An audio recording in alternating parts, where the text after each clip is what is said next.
দুঃখের বিষয় হলো আমার মা মারা গিয়েছে।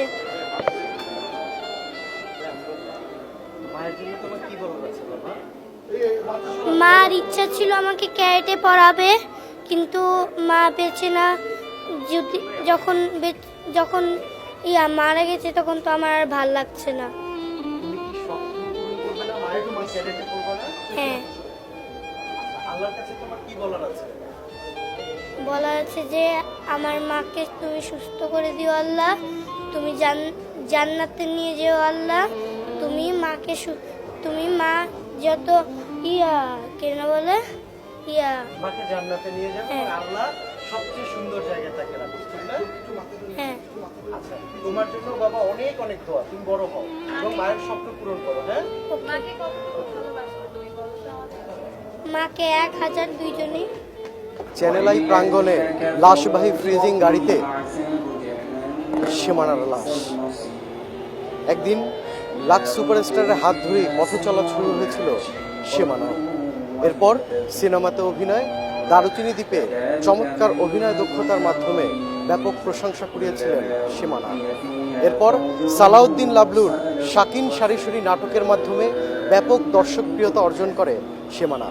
মাত্র ৩৯ বছর বয়সে না ফেরার দেশে চলে গেছেন এই অভিনেত্রী।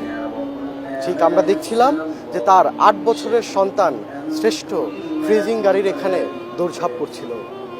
হয়তো মায়ের মৃত্যু বুঝে ওঠার আগেই তার মা চলে গেছে।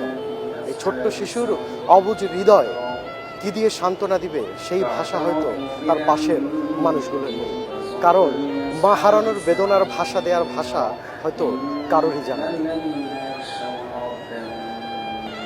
আমার বোন যদি কোনো কাউকে মনে কষ্ট দিয়ে থাকে বা কোনো ধরনের কোনো ভুল কাজ করে থাকে, আপনারা তার উপর কোনো দাবি দাবা রাখবেন না, ক্ষমা সুন্দর দৃষ্টিতে দেখবেন এবং তার আত্মার মাগফিরাত কামনা করছি।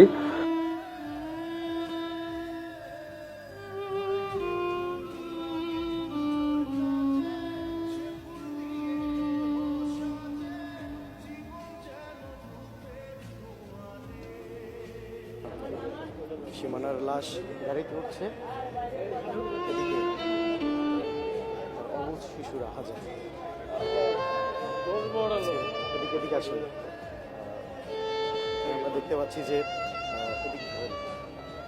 আমরা দেখতে পাচ্ছি যে জানাজা শেষে এখানে তার যে সহকর্মী এবং তার যে শুভাকাঙ্ক্ষী যে সকল গুণীজনরা আছেন তারা এখানে কিন্তু উপস্থিত আছেন। এখানে উপস্থিত আছেন চ্যানেল আইয়ের ব্যবস্থাপক পরিচালক জনাব ফরিদুর রেজা সাগর এবং গুণী নির্মাতা সালাউদ্দিন লাবলু আছেন এখানে আমরা দেখতে পাচ্ছি। পাশাপাশি সাংবাদিকতার অন্যতম